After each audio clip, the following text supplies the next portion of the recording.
Coucou, on se retrouve aujourd'hui pour une nouvelle vidéo qui est enfin la vidéo de tous mes produits make-up terminés de 2025. Je sais que je vous poste la vidéo, ça fait 5 mois que 2026 a commencé, mais j'avais jamais trouvé le temps et la motivation aussi de pouvoir le faire parce qu'il y a énormément de choses que je fasse rien tomber, mais pour vous dire, j'ai ce sac entier juste de make-up.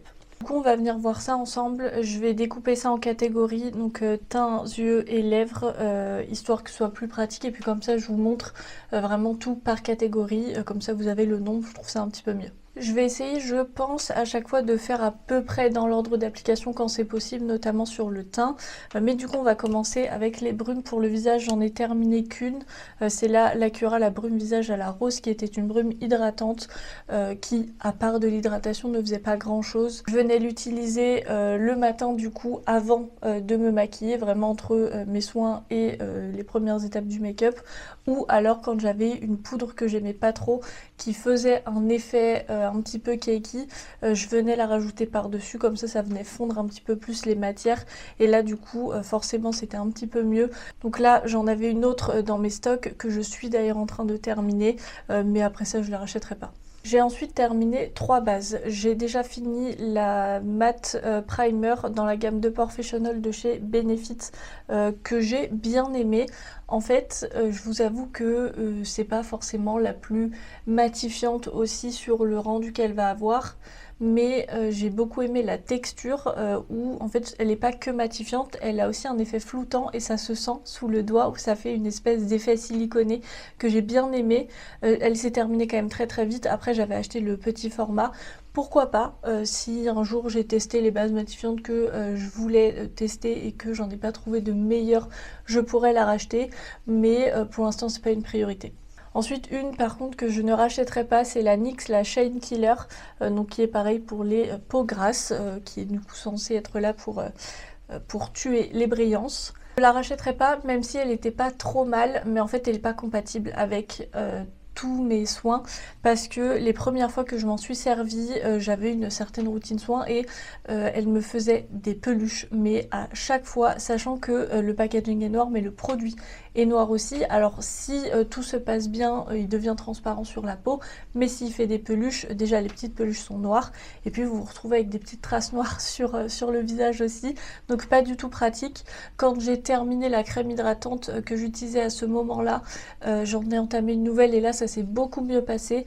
Avant de faire ça, en fait je pensais vraiment que c'était un problème de base et que juste elle était nulle, mais en fait c'est que les deux n'étaient pas compatibles, je sais pas ce qui faisait que ça n'allait pas, mais en tout cas les deux n'allaient pas ensemble.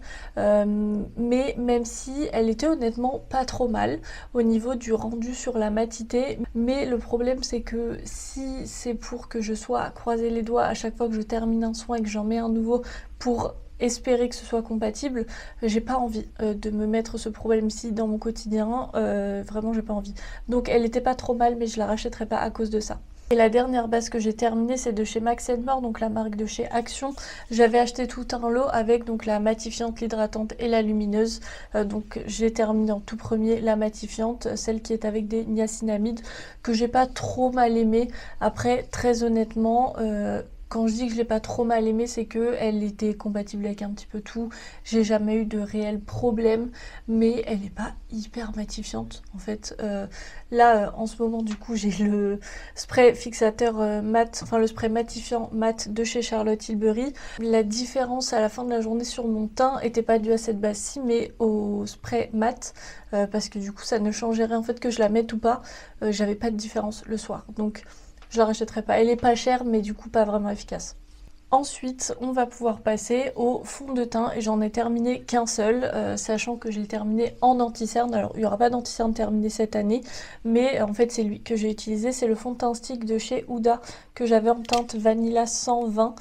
Et pour le coup c'est un fond de teint que j'avais déjà eu terminé et donc racheté, mais simplement c'était à une époque où j'utilisais encore du fond de teint.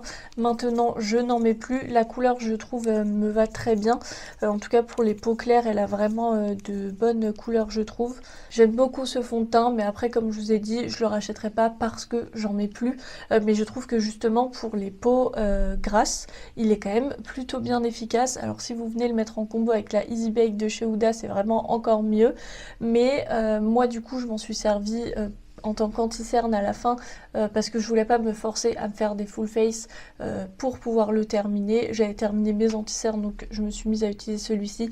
Il est un petit peu sec pour le contour des yeux, mais en même temps je peux pas trop lui en vouloir sur ça parce qu'il n'est pas prévu pour ça à la base. J'ai aussi terminé ces petites, c'était des gouttes bronzantes de chez Paille, les Bronzing Drops concentré éclat illuminateur que j'avais en teinte 01 bronze. Je le mets là dans la catégorie teint parce que c'est un produit teint, mais j'ai un peu triché parce que j'ai utilisé sur les yeux, parce que vraiment c'était un produit hyper foncé. Je pense que vous voyez un petit peu sur le contour, c'était vraiment bronze, et moi sur ma peau claire et pâle, clairement ça ne va pas. Même en été quand j'ai un petit peu bronzé c'est quand même trop foncé, donc je l'ai utilisé sur les yeux en tant que fard à paupières, donc ça m'a duré l'année parce qu'on en a quand même 10 ml. Je peux pas vraiment vous donner d'avis parce que du coup je l'ai pas utilisé sur comment est-ce qu'il est censé être utilisé de base. En tant que fard à paupières c'était pas trop mal pour avoir un rendu naturel mais lumineux quand même. Ensuite on va pouvoir passer au blush, et là j'en ai terminé deux crèmes. Je vais déjà avoir le Cheek Hit de chez Maybelline, c'est les blush gel crème, et j'avais la teinte 25 Fuchsia Spark que j'ai beaucoup aimé globalement. Je pense faire partie des rares personnes sur cette planète qui aiment beaucoup les Cheek Hit. J'entends beaucoup de soucis comme quoi les gens ont des trous par-dessus. Enfin, quand ils appliquent le produit, ils ont l'impression d'avoir des taches, que c'est pas pigmenté pareil. Moi, j'avais acheté les 4. C'est le 3e que je termine de la gamme. J'ai jamais eu ce problème-ci. Donc, je sais pas, peut-être qu'au final moi j'ai un défectueux mais qui fait qu'il fonctionne mieux. En tout cas, ce que j'aime beaucoup c'est que avec ma peau pâle, il y a beaucoup de couleurs, dont ce genre de couleur que je peux difficilement mettre. Je peux, mais il faut que je fasse très attention parce que tout ressort très vite, très fort. Et là, le fait que ce soit une formule gel crème fait que c'est beaucoup moins pigmenté que par exemple ça que je vais vous montrer après. C'est beaucoup moins pigmenté, je pouvais y aller sans avoir le problème ou sans avoir peur de faire quelque chose de trop intense. Ça se dégrade très facilement sur le visage, donc franchement cette couleur-ci je l'ai beaucoup aimée. Et le deuxième blush crème que j'ai terminé c'est du coup de chez Liss, c'est dans la gamme Higher Standard Satin Matte Cream Blush et c'était la teinte Inspire. Alors vous ne pouvez plus du tout voir la couleur parce que je l'ai complètement fini, mais en gros c'était, alors que je vous éblouisse pas, c'était un rose nude assez classique en soi. C'était pas une couleur exceptionnelle, un peu entre le nude rose et le bois de rose, mais j'ai beaucoup aimé, et justement sur ma peau je trouvais que ça allait très bien. Le packaging en forme de triangle est absolument pas pratique je trouve, surtout à partir du moment où on a fait un pan au milieu parce que tout devient très compliqué. Moi je venais avec ma pince à épiler remettre ce qu'il y avait sur les coins dans le centre pour pouvoir l'utiliser jusqu'au bout, mais malgré tout c'est quand même une couleur que j'ai beaucoup aimée. J'en ai un autre de chez Liss mais qui est sur une couleur beaucoup plus flash, beaucoup plus peps, qui est une espèce d'orange rouge, donc là je sais qu'il va falloir que j'y aille mollo avec cette autre couleur-ci, mais en tout cas celle-ci vraiment j'ai beaucoup aimé. Et globalement même la texture aussi je trouve de leur blush crème sont vraiment hyper intéressantes et faciles à travailler. Maintenant qu'on en a terminé avec les produits crème, on va pouvoir passer aux produits poudre, et j'ai déjà terminé de chez Zoeva, c'est la palette Cocoa Blend qui était une palette de teint avec, alors officiellement c'était 2 highlighters, officieusement cette couleur-ci, impossible que je la mette sur mes joues, enfin sur mes pommettes. Du coup j'avais donc le The Dessert que j'utilisais lui en tant qu'highlighter, que j'ai beaucoup aimé, qui était quand même assez intense. C'était une couleur d'highlighter assez neutre honnêtement. Il tourne je pense un peu plus facilement vers le rose que tout ce qui va être jaune par exemple. C'est vraiment plus un highlighter neutre rosé, mais donc j'arrivais à l'utiliser plutôt facilement. Et j'avais aussi le Mastery of Chocolate qui lui était vraiment un rose que je ne pouvais pas utiliser en tant qu'highlighter, que j'utilisais principalement en tant que topper de blush. Sachant que quand je mets lui, je ne mettais pas lui parce que vraiment les deux étaient très intenses, très lumineux, donc vous n'aviez pas besoin de mettre un highlighter après par-dessus, mais j'ai beaucoup aimé m'en servir. De toute façon je ne l'aurais pas terminé je pense sinon, mais ça faisait quand même pas mal d'années que je l'avais. Je pense qu'elle avait au moins 6 ou 7 ans, donc je suis très contente de pouvoir aussi me débarrasser de produits aussi vieux dans ma collection. Et on va pouvoir terminer la partie teint avec les poudres, et là il y en a beaucoup puisque j'en ai 6. Je vais avoir du compact, de la poudre libre, des produits vraiment très bons comme des produits que j'ai détestés. On va déjà commencer avec les poudres compactes parce que du coup j'en ai un petit peu moins. Les poudres compactes je m'en sers pour mon contour des yeux et j'ai déjà terminé donc de chez Rare Beauty, c'est dans les poudres de finition pressé-teintées, j'avais la teinte porcelaine. Il me semble que c'est pas la plus claire, celle juste avant. Je l'avais achetée sur le site de Sephora et en fait j'avais l'impression que la poudre vraiment la plus claire avait des sous-tons rosés, ce que je ne recherche pas parce que j'ai un sous-ton de peau neutre, donc le rose vraiment ressort rouge sur moi. Alors le fond, c'est pas du produit qui reste, c'est que vraiment ça a teinté, j'ai pas trop compris, mais j'ai déjà essayé de le prélever et c'est impossible. J'ai bien aimé pour le coup cette poudre-ci, un petit peu sèche après.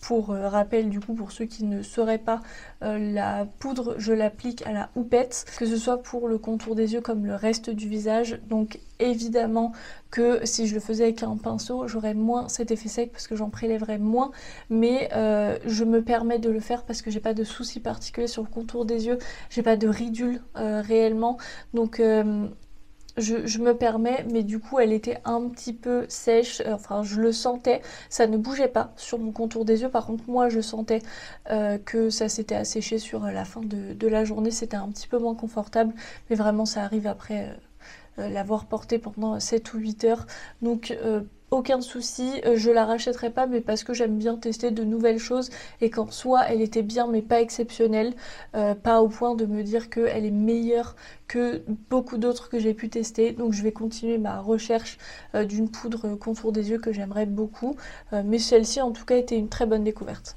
Et l'autre poudre pressée que j'ai terminée, que là par contre je ne rachèterai pas puisque je l'ai détestée, c'était la poudre matifiante et fixante 12 heures, la teinte universelle, donc teinte universelle qui est quand même un peu colorée, et comparée à d'autres poudres libres que je vais vous montrer après qui ont des teintes universelles avec une petite couleur mais qui là ne se voit pas, celle-ci je pense qu'elle se voit, donc c'est pas réellement universel. Déjà je trouve que en termes de rapport quantité-prix on n'y est pas trop, puisque au départ je me suis dit c'est bon, c'est Sephora, c'est pas très cher, et oui c'est pas très cher mais vous avez 3,2 grammes, et au départ quand je l'ai ouvert je me suis dit, bon bah ils se sont trompés, ou moi je me suis trompée, j'ai pris le format voyage. Non, ça c'est le format classique.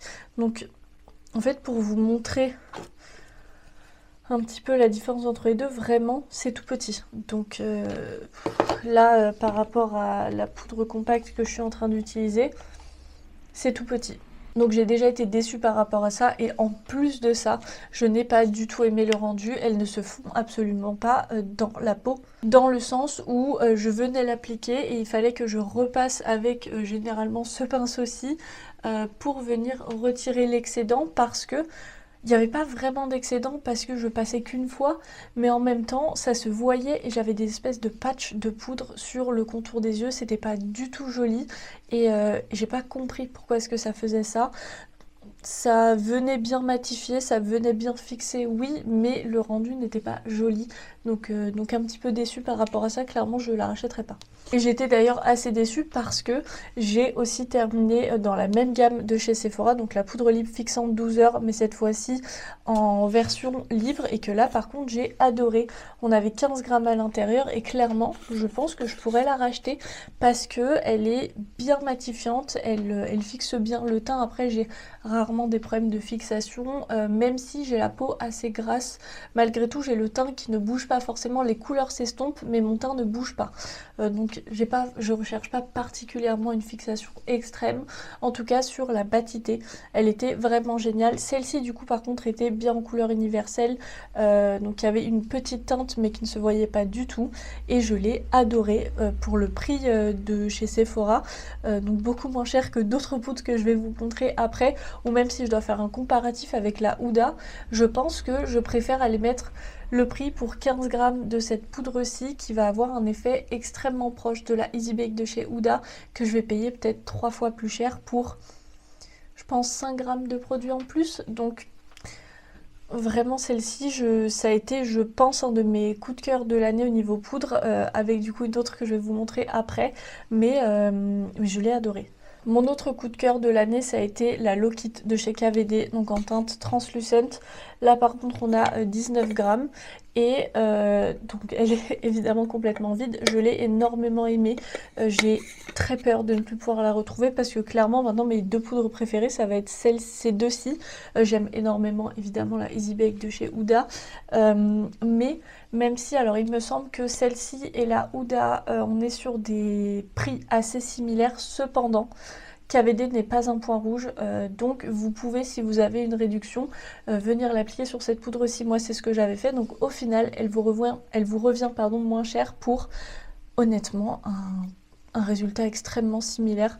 Donc ces deux-ci, je les ai adorées. Elles se fondaient bien sur le teint, les poudres sont fines. Celle-ci est quand même un petit peu plus fine que celle-ci, mais malgré tout sur le teint ça se voit pas. J'ai vraiment adoré les découvrir. Et par contre, deux que je ne rachèterai pas, on a déjà la By Terry, dont je vous ai parlé déjà extrêmement longtemps parce que je l'ai détestée et ça a été, je pense, mon plus gros flop de l'année, tout confondu, make-up ou soins, vraiment celle-ci. Donc c'est la poudre libre ultra soin, donc dans la gamme avec les acides hyaluroniques, la teinte zéro colorless. Donc en effet la teinte était blanche, mais par contre c'est pas colorless parce que...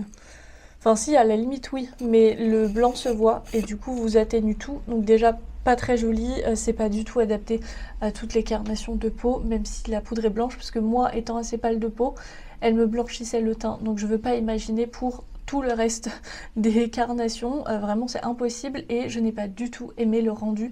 C'est dommage parce que sur la matité elle était vraiment pas mal, mais juste...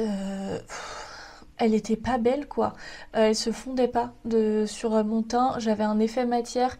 Il y a une fois où j'ai voulu faire une retouche parce que j'enchaînais une journée et une soirée après et je repassais pas par chez moi, donc j'avais retiré épongé mon excès de sébum, je l'ai appliqué par dessus et j'ai eu un effet matière absolument horrible où j'avais des plaques de sécheresse alors que je pense que vous avez rarement vu une personne avec la peau aussi grasse que la mienne. Je n'ai jamais eu d'effet de plaques de sécheresse de ma vie. Ma peau ne connaît pas. Et pourtant, celle-ci m'en a fait. Donc, j'arrive même pas à comprendre pour qui est-ce qu'elle est adaptée. Parce que moi, pour ma peau matifiante, elle est trop sèche. Mais du coup, pour les peaux sèches... je pense qu'à mon avis, c'est un enfer et ça va être hyper agressif pour la peau. Surtout que je n'ai pas la liste des ingrédients du coup à l'intérieur, mais il y avait une odeur d'alcool extrêmement forte que je n'ai évidemment pas du tout aimée. Mais dans le sens où, alors premièrement déjà, je suis asthmatique, donc toutes les odeurs de parfum pur et d'alcool vraiment trop forte, c'est quelque chose que j'aime pas du tout et qui m'agresse les poumons dans la seconde. Donc je pense que forcément au niveau des ingrédients ça doit pas être super, mais du coup je me retenais la respiration à chaque fois que je m'en servais. Donc c'est dommage, la poudre est extrêmement fine, elle est bien matifiante, mais juste le rendu est pas beau. Et l'autre poudre que du coup j'ai terminé, c'était un échantillon que j'avais reçu de chez Sephora, de la Prisme Libre de chez Givenchy, les 4 Color Loose Powder. J'avais la teinte, enfin ils m'ont envoyé la teinte 04 mousseline acidulée. Là en soi c'est pas vraiment un problème de poudre, dans le sens où j'ai bien aimé pour le coup pareil, elle était bien matifiante, sachant qu'ils disent que c'est une poudre libre, fixatrice, matifiante et floutante. Oui, le problème c'était les couleurs, et que les couleurs ne me vont pas du tout, et ayant du coup une peau neutre, vraiment ça se voyait. Donc pas possible du tout sur ma peau. J'ai fini par mélanger les 4 poudres ensemble et la rajouter dans ma Sephora d'ailleurs il me semble. Ça m'avait un petit peu terni d'ailleurs la poudre, mais en fait je peux pas mettre de poudre colorée parce que ça se voit et j'avais des taches de couleur sur le visage, donc c'est dommage. On vient enfin de terminer avec la partie teint. On va passer après sur la catégorie des lèvres. Je viens de tout séparer, on va déjà commencer avec les baumes à lèvres. Et là, j'en ai terminé pas mal, puisque voici tout ce que j'ai terminé. On en a un, je vais commencer par celui-ci, puisque c'est le seul qui est teinté. Sachant que je sais que les baumes à lèvres, alors sauf des fois les teintés, mais sinon on est sur des soins. Je les ai gardés là cette année, mais parce que j'en ai beaucoup et je voulais me rendre compte de ce que j'utilisais sur un an par rapport à mes stocks. Et j'en utilise honnêtement pas mal. À la toute fin de la vidéo, je vous ferai un petit récap vraiment en chiffres de chaque catégorie, combien de produits j'ai terminé. Donc du coup forcément, celui qui est teinté, c'était un de chez Inuet où j'avais eu un coffret il y a 2 ou 3 ans je crois. C'est le numéro B27 et donc c'était un rouge. J'ai bien aimé parce que forcément quand je veux quelque chose d'assez naturel sur mes lèvres, et c'est bien pratique parce que si j'ai le teint notamment de fait, ça fait un peu bizarre si j'ai rien du tout sur les lèvres comme je peux avoir aujourd'hui où j'ai juste mis un baume à lèvres teinté, mais malgré tout les baumes à lèvres moi généralement c'est avant d'aller me coucher et du coup s'il est teinté je peux pas parce que je vais tacher tous mes draps et j'ai pas envie. Il était bien hydratant mais il est pas incroyable. Ensuite j'en ai 3 de la même gamme qui sont de la marque Chi, qui est une marque italienne il me semble. Je viens d'avoir un à la banane que j'ai bien aimé, ça a été mon préféré des 3. Il est bien nourrissant, bien hydratant, donc ça je pourrais, pourquoi pas, si je le retrouve, être amenée à le racheter. Ensuite j'ai le miel que là par contre j'ai moins aimé parce que toujours autant hydratant, nourrissant, ça c'était pas un souci, mais bizarrement cette fois-ci la couleur se voyait un petit peu et du coup je devais faire attention, donc juste un peu moins pratique à utiliser. Et le dernier à la noix de coco que je rachèterai pas non plus, déjà parce que à la base l'odeur de noix de coco c'est pas quelque chose que j'aime, mais en plus de ça il est blanc et il me blanchissait les lèvres, donc quand je vais me coucher c'est pas forcément un souci, mais en journée vraiment je le mettais pas parce que déjà que je suis très pâle à la base, vraiment c'était encore pire quand je mettais du coup ce baume à lèvres. J'en ai un que je mets à part parce que c'est vraiment des gadgets, c'est de chez Choupa Choups, je sais pas si c'est la marque Choupa Choups ou pas, qui était censée être à l'orange pop. Écoutez, ça ou rien, ça change pas grand chose, même en soi au niveau de l'odeur. Et du coup, ça n'en avait pas vraiment. Donc je peux comprendre, alors il me reste que le plastique, donc je l'ai bien terminé. Mais en fait, il y a plein de baumes à lèvres comme ça où on sait qu'ils sont pas efficaces, mais on les prend parce que ça va être, enfin je sais que j'en ai un au Pepsi par exemple dans ma collection, on se dit bon pourquoi pas. Là en fait c'est même pas pour le goût choupa choups que vous allez pouvoir l'acheter parce qu'il y est pas. Et en plus de ça, forcément c'est pas hyper hydratant, faut en réappliquer 40 000 fois dans la journée. Et ensuite dans les baumes à lèvres vraiment classiques, transparents, j'en ai 4. Le Lovea que je rachèterai pas déjà parce que parfum à la coco, donc pas forcément quelque chose que j'aime. Et en plus de ça je les trouve pas hyper efficaces. Je trouve que les Lovea, d'après moi c'est un petit peu surcoté. Ils vont faire, je sais que j'avais terminé un au Moneuil l'année d'avant je pense, vu qu'il n'est pas ici. C'est plus pour les odeurs qu'on va les prendre que vraiment pour l'efficacité. Ensuite un Ombre Sun qui est la marque de chez Aldi, en tout cas je l'avais acheté chez Aldi, c'était le classique stick que j'ai pas trop aimé parce que la texture était pas assez grasse et du coup je trouvais pas ça hyper pratique pour un baume à lèvres. Par contre ces deux-ci je pourrais les racheter. J'ai le Dini, ils ont été achetés chez Aldi aussi, donc Dini Makeup qui était le soin intensif et brillant nourrissant, que lui j'ai beaucoup aimé, qui est malgré tout un peu plus nourrissant qu'un Labello si on doit faire un comparatif, donc j'ai vraiment beaucoup aimé, j'ai trouvé ça plutôt cool. Et ensuite je vais avoir le Mixa, le soin des lèvres anti-dessèchement, c'est dans la gamme intensif peau sèche que j'ai bien aimé aussi, pareil qui ressemble en soi à un Labello, que je pourrais, si un jour je termine tous les baumes à lèvres que j'ai, si je retrouve je pourrais pourquoi pas le racheter. Ensuite au niveau des rouges à lèvres, je vais déjà avoir 3 rouges à lèvres liquides. Ils sont tous de chez NYX, ils étaient tous il me semble dans le Project Pan parce que du coup je les ai tous eus il y a 5 ou 6 ans au moins, donc je voulais les terminer. Je fais vraiment comme ça pour choisir ce que je veux terminer en priorité. Je fais pas sur ce que j'aime et ce que j'aime pas, je fais sur quand est-ce que je les ai eus et depuis combien de temps ils sont ouverts. Donc j'ai le NYX Cosmic Metals, crème pour les lèvres, qui était en teinte métal cristallisé et que j'ai pas vraiment aimé. Alors là on dirait qu'il en reste plein au fond, mais j'ai moi retiré le stopper et pour le coup je n'arrive plus du tout à arriver au fond, donc c'est pas un produit que j'ai aimé, mais parce que la couleur ne m'allait pas, c'est trop clair, ça faisait pâle sur moi et c'est quand même malgré tout trop opaque pour venir l'utiliser comme un gloss par exemple par dessus un rouge à lèvres, parce que ça vient rendre terne un petit peu toutes les couleurs que vous allez avoir en dessous, donc clairement je rachèterai pas. Également aussi au niveau de la texture on sentait les paillettes, donc ça aurait été mieux malgré tout et plus facile à utiliser avec une couleur qui m'allait bien, mais il est quand même pas super. De toute façon je crois que toutes ces gammes-ci, je suis même pas sûre qu'elles se fassent encore.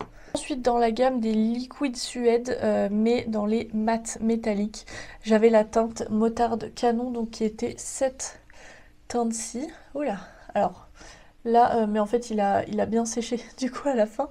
Mais donc c'était une couleur violette plutôt jolie. Simplement le métallique en soi est pas incroyable. Je pense que c'était à l'époque aussi où maintenant on fait mieux, mais du coup je l'ai juste pas trouvé génial en soi, donc je rachèterais pas du coup si j'avais pu. Et il sentait aussi beaucoup le produit chimique, donc pas hyper pratique. Je suis pas sûre que les ingrédients soient très bons à mettre sur les lèvres et peut-être à en avaler un petit peu toute la journée. Et l'autre en format liquide, par contre celui-ci je l'ai beaucoup aimé, c'est dans les Slip Tease, donc les lip lacquers. J'avais la teinte camel, donc qui est... Je sais pas si vous verrez un petit peu la couleur, si un petit peu, mais c'était... En soi, la couleur lui va bien, c'était une espèce de camel, de rouge un peu brique, que j'ai pareil bien terminé. J'aimais beaucoup l'embout parce que je trouve ça très pratique pour venir... Enfin, cette boule au bout, j'ai trouvé ça très pratique pour venir faire quelque chose de précis sur le contour des lèvres, parce que évidemment je n'avais pas de crayon de cette couleur-ci, donc je mettais rien d'autre que ça. C'est vraiment un vernis à lèvres dans le sens où on a un rendu ultra glossy, ultra brillant, mais ça a la pigmentation d'un liquide mat et j'ai trouvé ça vraiment génial. Alors pas du tout pratique quand on sort, quand on a les cheveux longs, quand il y a un petit peu de vent, parce que vous avez rapidement des catastrophes un petit peu partout sur les joues, mais j'ai quand même beaucoup aimé l'utiliser. C'est juste la couleur qui en soi fait qu'il fallait faire très attention, mais il était très bien. Maintenant que j'ai fini avec les rouges à lèvres liquides, on va passer au stick et j'en ai terminé 5, 4 de chez NYX et 1 de chez Yves Rocher. On va continuer chez NYX du coup directement, j'avais terminé ces 4 couleurs-ci, c'était des mini formats, donc c'est pour ça qu'il y en a pas mal aussi. J'avais acheté...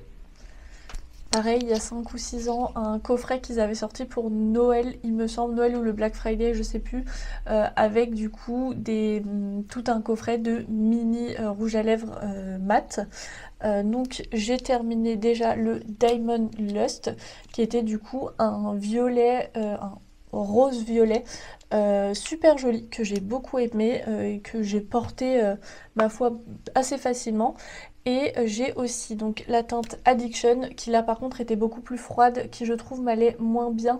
On était sur un violet qui tournait vers le gris, donc là au contraire quelque chose que j'utilise beaucoup moins facilement. Et sinon ces deux-ci je les ai vraiment portés au quotidien, c'était dans mon combo lèvres nude d'un petit peu tous les jours. J'avais déjà le Sugar Mama, donc celui-ci, et l'autre c'est le Bling, pareil, du coup évidemment on est dans les produits terminés, donc que j'ai terminé aussi. Pour vous montrer un petit peu la différence entre les deux, on va avoir, donc les deux sont des nudes, mais lui est vraiment rose, alors que lui tourne un petit peu plus vers le marron chaud. Et je les ai beaucoup aimés. Pour faire un comparatif d'ailleurs avec le Yves Rocher que je vais vous montrer après, les deux ont des rendus mat, mais les NYX sont un petit peu moins asséchants que les Yves Rocher, sachant que la plupart du temps je mets quand même un gloss par dessus, donc j'ai pas forcément ce problème de lèvres sèches, mais à choisir, malgré tout je préfère me retourner vers les NYX que les Yves Rocher, qui sont un petit peu plus inconfortable à la fin de la journée. Donc celui que j'ai terminé, c'est dans la gamme des mats, le 156, qui était un rouge. Alors le packaging est devenu complètement crade, je sais pas ce qui s'est passé, mais j'ai bien aimé. C'était un de ceux qui était le plus entamé dans ma collection de chez Yves Rocher, donc c'est pour ça que je l'avais mis lui à finir. Mais le rouge, c'est pas forcément quelque chose que je mets beaucoup, j'adore cette couleur-ci, mais en soi, là c'était vraiment un vrai rouge qui avait pas de sous-ton qui tournait vers le orange, le rose ou le marron par exemple, ou le violet, j'en sais rien. C'était juste un rouge et je préfère les rouges qui tournent un petit peu plus vers le orange. Je trouve que ça me va mieux. Donc j'ai beaucoup aimé l'utiliser, m'en servir, mais ce genre de couleur de rouge, je rachèterai pas. Et pour finir, la catégorie des lèvres, j'ai terminé 4 glosses, 3 fat oil déjà. Donc j'ai la teinte My Men qui était du coup le transparent que j'avais tendance à utiliser chez moi quand je mettais rien d'autre à la place d'un baume à lèvres. Donc j'ai retiré le stopper aussi à chaque fois parce que en fait j'avais la flemme de devoir relaver l'embout. Du coup à chaque fois quand j'ai un rouge à lèvres coloré que je veux mettre du gloss, je vais plutôt aller chercher un gloss qui a cette couleur-ci. Au moins j'ai pas besoin de le nettoyer à chaque fois. J'ai aussi terminé Splash of Cream qui là du coup était un nude rose. Et j'ai aussi terminé Sprinkle Sprinkle qui a l'air un petit peu moins vide, mais pareil j'ai retiré le stopper et j'arrive plus vraiment à prélever. J'étais venue avec un pinceau mais j'ai fini par lâcher l'affaire. Pour vous dire d'ailleurs la petite différence un peu entre les deux revient à peu près la différence entre ces deux-ci. J'avais... Alors... Oui, c'est ça. Alors j'avais lui qui du coup était un petit peu plus... Les deux restent des nudes. Lui était un petit peu plus rose. Lui était tourné un petit peu plus vers le rose avec des sous-tons marron. Donc il était un petit peu plus froid. Mais il n'y avait pas grande différence en soi sur les lèvres. J'aurais pu faire une lèvre avec un, une lèvre avec l'autre. On n'aurait pas vu la différence parce que pour le coup les fat oil je les aime bien mais c'est vraiment pas très pigmenté. J'ai plein de couleurs qui me paraissent un petit peu trop claires ou trop neutres pour moi. Je peux les utiliser sans problème parce qu'on voit pas vraiment la couleur. Et le dernier gloss que j'ai terminé, c'est de chez Maybelline dans la gamme des Lifter Gloss qui sont à l'acide hyaluronique. C'était le 23 Sweetheart qui était donc un rouge que j'ai trouvé absolument magnifique. J'avais déjà terminé un lifter gloss auparavant, un qui était un peu nude marron. J'en ai un qui est déjà bien entamé, qui est un violet, enfin vraiment un prune beaucoup plus foncé. Je les adore, le rendu est magnifique. Le goût même aussi, ça avait un petit goût de fraise un peu sucré, donc j'aimais bien. Je me souvenais plus si le marron c'était la même chose, mais le violet du coup j'ai pareil aussi. Et le rendu est juste absolument sublimissime. Je pense que si un jour je termine tous mes gloss, ce qui est loin d'être le cas, mais si un jour je devais me tourner uniquement sur une gamme de gloss, je pense que je pourrais m'acheter genre toute la gamme des Lifter Gloss et je serais très contente comme ça, je serais la plus heureuse du monde et ils sont juste trop beaux. Eux par contre, comparé justement au Fat Oil, tout seul la couleur se voit bien et c'était justement super joli de me dire que j'avais pas besoin d'un rouge à lèvres mais que je mettais juste ce glossy et on voyait l'effet rouge et c'était juste magnifique. C'est tout pour la catégorie des lèvres et du coup on va enchaîner avec la dernière catégorie qui est celle de la catégorie des yeux. Alors dans la catégorie pour les yeux, j'ai aussi mis les produits à sourcils, donc on va commencer par ceci parce qu'en soi c'est ce qui va aller le plus vite. J'ai terminé donc 2 gels à sourcils, déjà celui de chez Anastasia, le Brow Freeze que j'avais pris en petite, j'avais pris le format voyage parce que en fait je voulais juste tester pour voir un petit peu comment rendait vraiment le fait de me plaquer les sourcils, de faire un effet brow lift, parce que j'étais intriguée, mais j'ai pris le petit format déjà parce que je savais pas comment le faire encore, donc je voulais être sûre de ne pas avoir trop de produits d'un produit que je saurais peut-être pas utiliser et aussi pour au cas où j'aimais pas le rendu parce que j'allais quand même le finir et en effet c'est ce qui s'est passé, c'est que j'aime pas le rendu mais j'aime pas le rendu sur moi, j'aime beaucoup sur d'autres. En fait moi j'ai pas assez de poils de sourcils, j'ai pas les sourcils assez fournis, assez foncés pour que j'aime le rendu sur moi, donc je l'ai utilisé, je l'ai fini. Le pire c'est qu'il est vraiment bien si vous cherchez à vous plaquer les sourcils, vraiment celui-ci vous ne bougez pas, il y a vraiment aucun souci, juste vos poils se retrouvent plaqués à votre visage et il n'y a plus rien qui bouge. Et l'autre que j'ai terminé, on n'est pas du tout sur la même intensité, c'est de chez L'Oréal, le Infaillible Brows Volumizing Eyebrow Mascara, donc le gel sourcil volumisant, qui était donc, alors là il y a une petite couleur, mais à la base il est transparent, c'est juste que bah je le mettais par-dessus mes poudres. Mais je l'ai bien aimé, sachant que j'ai pas les sourcils, enfin les poils de sourcils très indisciplinés, donc il n'y a pas besoin de beaucoup, enfin de quelque chose d'ultra intense.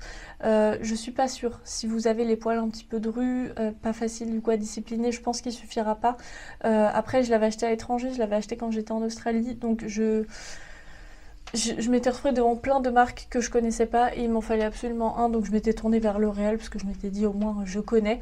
Donc je sais même pas s'il se trouve en France, mais si vous cherchez vraiment juste à vous coiffer les sourcils, ça suffit largement. Si vous cherchez plus, ce sera pas assez. Ensuite, dans les produits yeux, on va évidemment avoir les mascaras et j'en ai partout, j'en ai terminé 7, dont à chaque fois 2 et juste un seul, mais ça va aller je pense assez vite puisque je les ai globalement soit adorés soit détestés. Déjà dans ceux que j'ai détestés, j'ai ceux de chez Laetitia Well, c'est les mascaras Curvy. Alors détesté au départ parce que le premier que j'ai pris était un défectueux. Voilà la brosse. Le pire c'est que c'est le genre de brosse que j'aime bien. Attendez que ça fasse la mise au point sur la brosse et pas sur ma main. Attendez. Oups.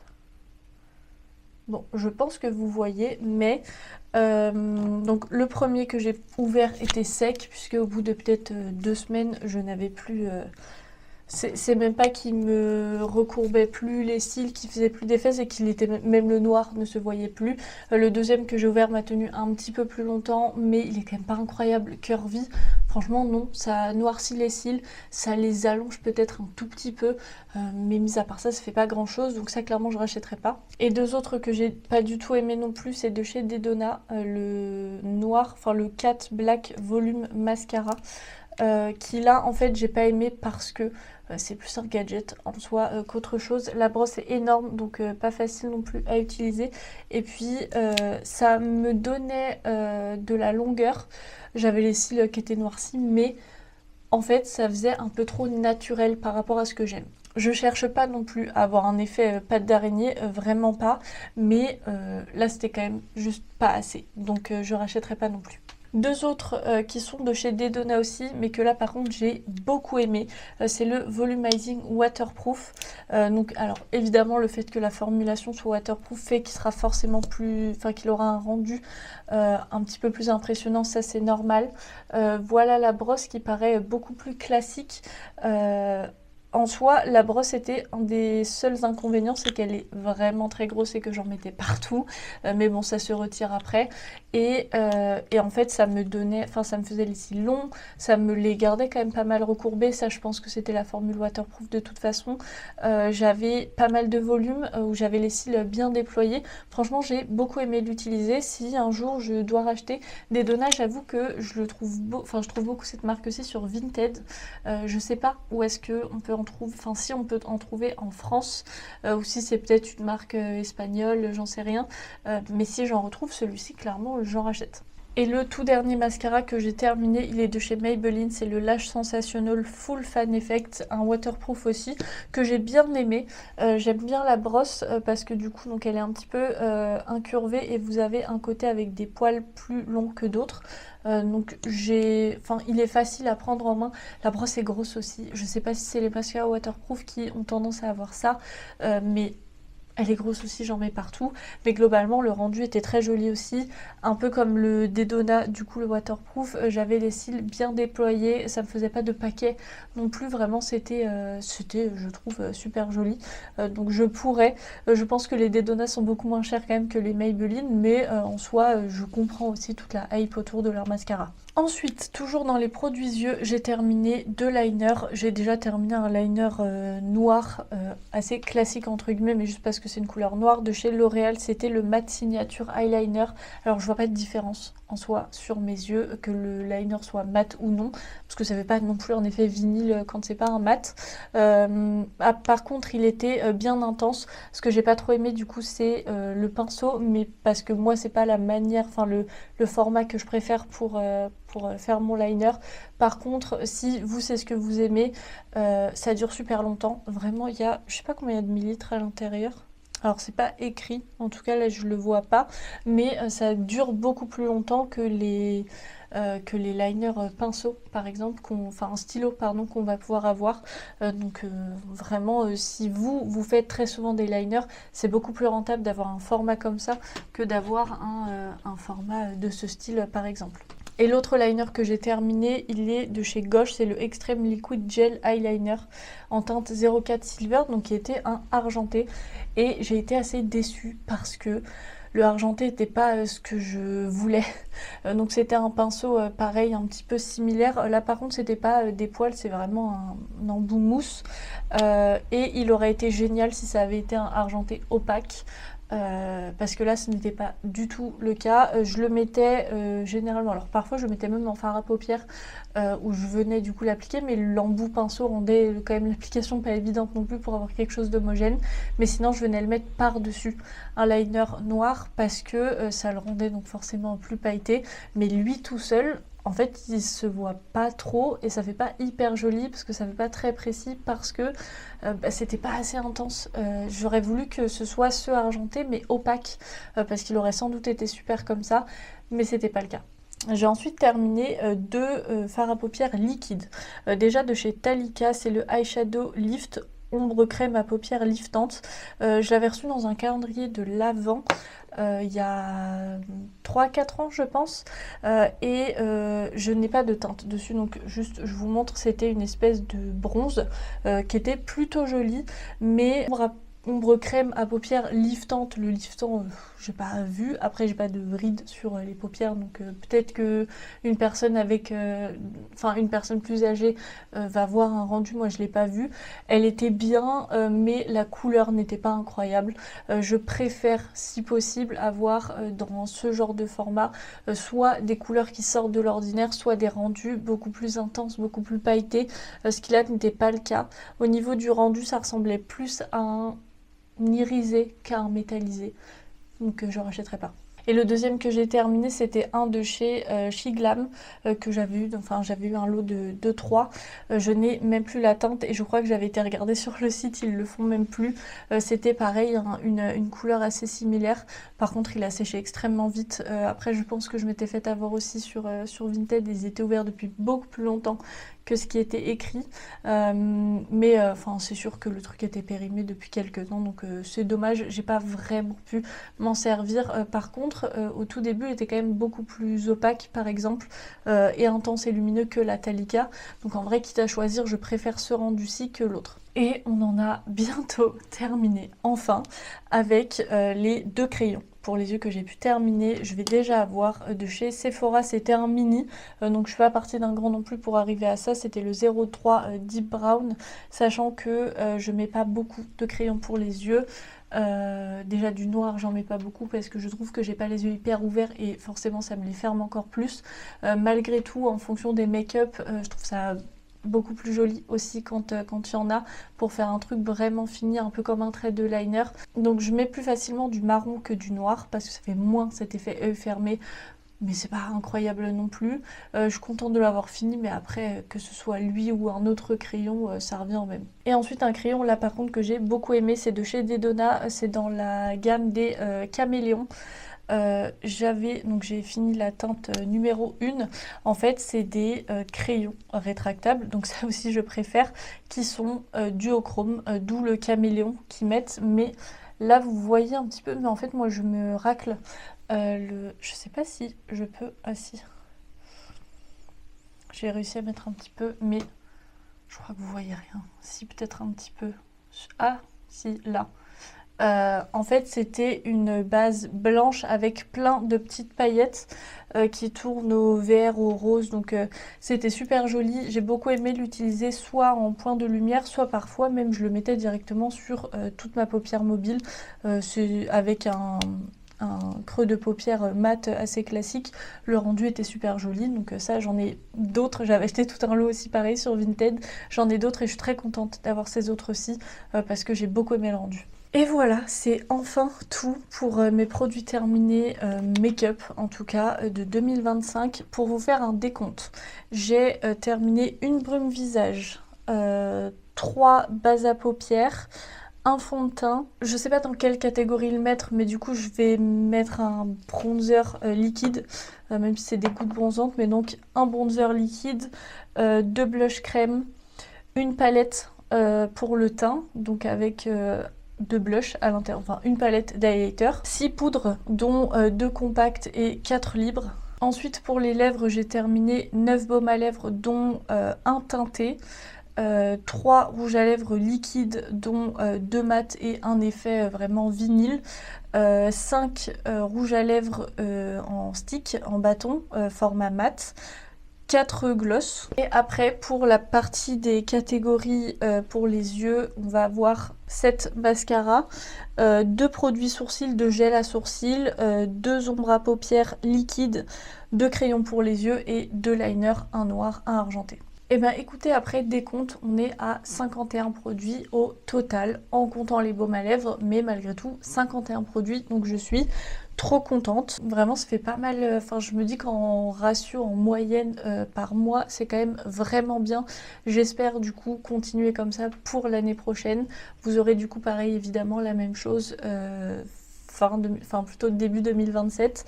J'espère ne pas revenir vers vous 5 mois plus tard pour pouvoir vous la sortir, mais je croise les doigts pour pouvoir continuer.